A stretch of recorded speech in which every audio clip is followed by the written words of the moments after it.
how to sew and like the sizes of seams, hems, so on and so forth, you know how to break them. So it's a lot of bending, and as long as you have everything down, you could kind of manipulate them. But as far as design goes, I don't believe there's any rules. I mean, there's so many different like forms of fashion. I don't think there's any rules to it at all. Like you could go any way and be inspired by so many different things.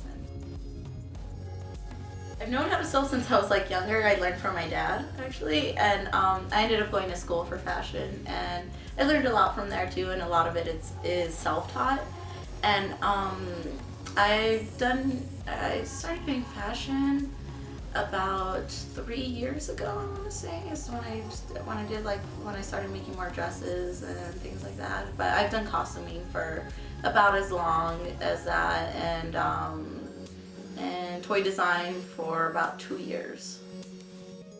Plush is a lot of fun. I've done a lot of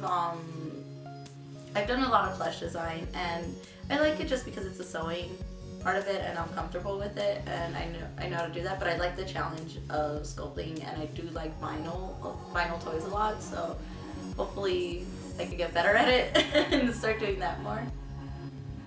So I'm gonna be part of Tucson RAWartist event on March 15th.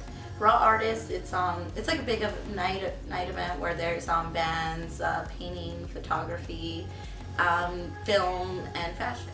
There's gonna be like little booths set up everywhere with different artists, and then there's gonna be me and my fashion, and I'm doing 6 outfits, and my models walking around and showing that stuff off. So a lot of the inspiration is from Brandon Graham. He does comic books. He did a couple of my favorites, like King City is one of my favorite comics, The Whole Wide World, and Multiple Warheads and a few others. But I'm basing it off like his color scheme and the world that he's in. It's kind of a futuristic, almost urban kind of freelancers, mid-20s and age, kind of like that kind of stuff. Lots of bolds and pastel colors, and so it mixes between that.